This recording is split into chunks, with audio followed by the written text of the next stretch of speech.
Hi everyone. आज की इस वीडियो में हम पॉलिटिकल साइंस की क्लासेस स्टार्ट करेंगे जो कि महेश वर्णवाल NCERT सार संग्रह वन लाइनर बुक से है।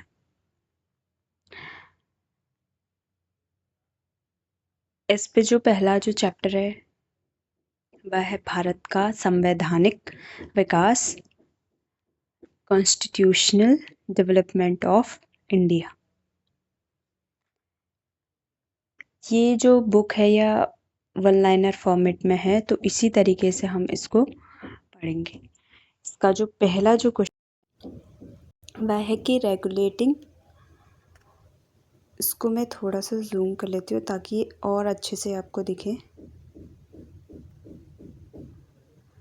तो इसका जो पहला जो फैक्ट है वह कि रेगुलेटिंग एक्ट कब आया था? 1773 में आया था और इसके द्वारा सर्वोच्च न्यायालय की स्थापना की गई। तो वो कब की गई और कहाँ की गई? कलकत्ता में की गई थी 1774 में। इसके बाद है कि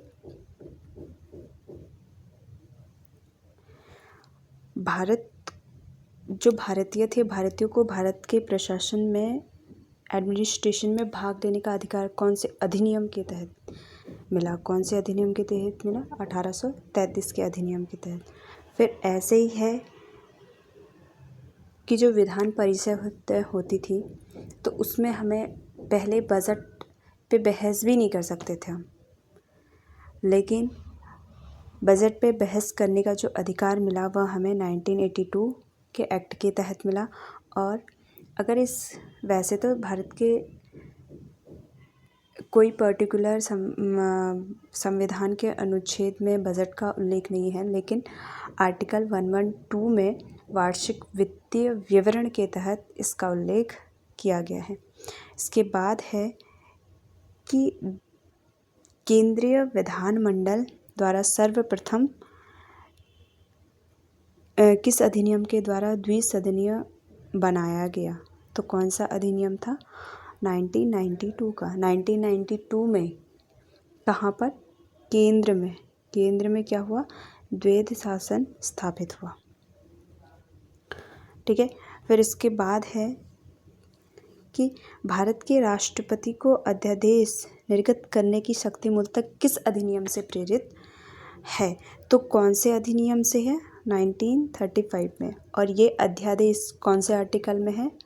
अनुच्छेद कौन से?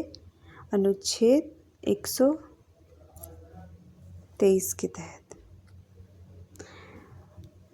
इसके बाद है भारत का जो संवैधानिक विकास हुआ। ठीक है, किस तरीके से कौन सा कानून आया? तो इसमें इसको हम दो भागों में विभाजित कर सकते हैं। एक है पहला ईस्ट इंडिया कंपनी के अंतर्गत, ठीक, और फिर दूसरा है ब्रिटिश क्राउन के अंतर्गत।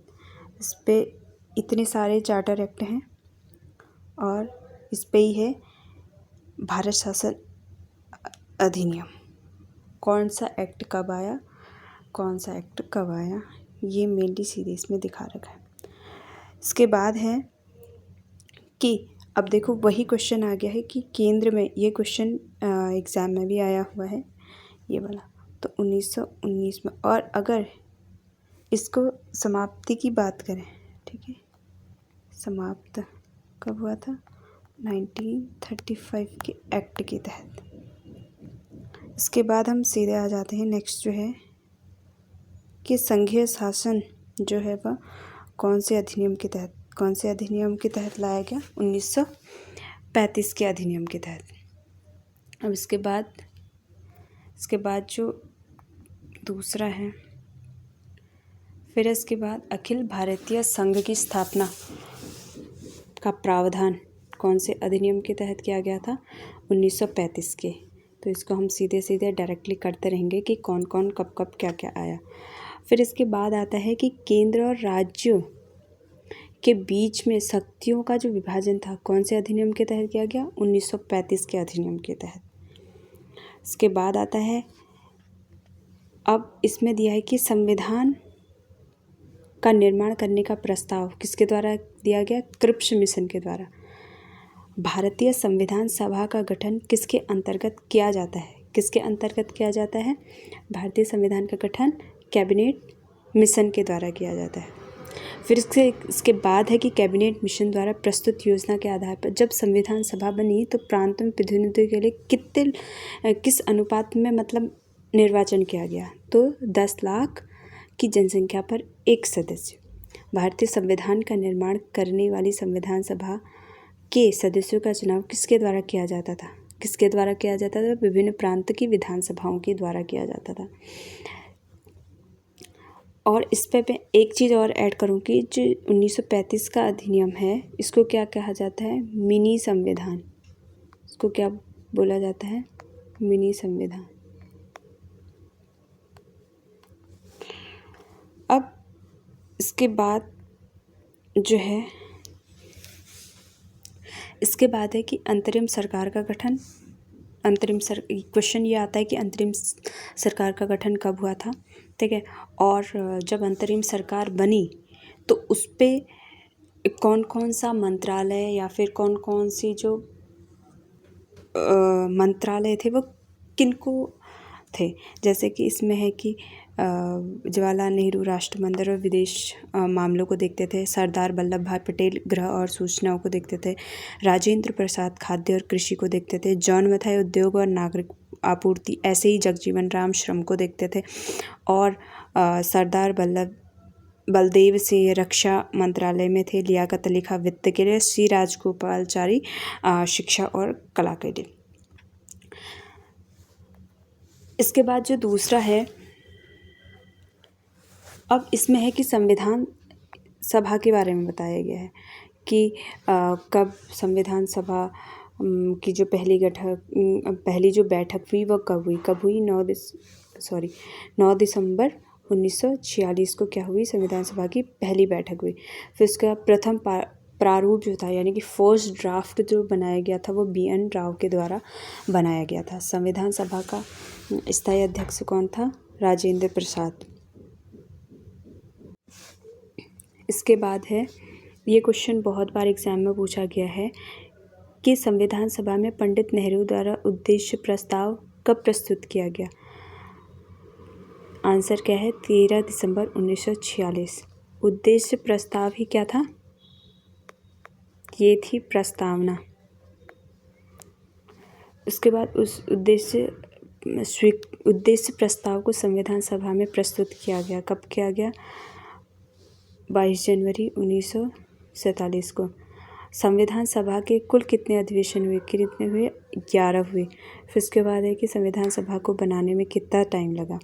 2 वर्ष 11 माह 18 दिन। ये भी बहुत बार क्वेश्चन पूछा गया है कि संविधान सभा के संवैधानिक सलाहकार कौन थे? Sir BN Rao. संविधान सभा में वर्तमान रूप जो राष्ट्रीय ध्वज है उसको कब अपनाया गया? सीधे आंसर है 22 जुलाई 1947 को। प्रथम बैठक की अध्यक्षता, यानी कि संविधान सभा की प्रथम बैठक की अध्यक्षता किसने की थी? डॉक्टर सच्चिदानंद सिन्हा, जो कि संविधान सभा के क्या थे? अस्थायी अध्यक्ष थे। संविधान सभा को कब स्वीकार किया गया? कब? 26 नवंबर 1949 और लागू कब किया गया? 26 जनवरी 1950। अब इस संविधान सभा के बारे में जो महत्वपूर्ण इन्फॉर्मेशन है, जो ऊपर जो मैंने वन लाइनर चीज़ में बताया, वही चीज़ें यहाँ पर बताई गई हैं। इसके बाद है कि जन गण मन को राष्ट्रीय गान के रूप में कब अपनाया गया? 26 जनवरी 1950। राष्ट्रीय चिन्ह जो कि कौन है? अशोक स्तंभ है, उसको कब अंगीकृत अडॉप्ट किया गया? 26 जनवरी 1950।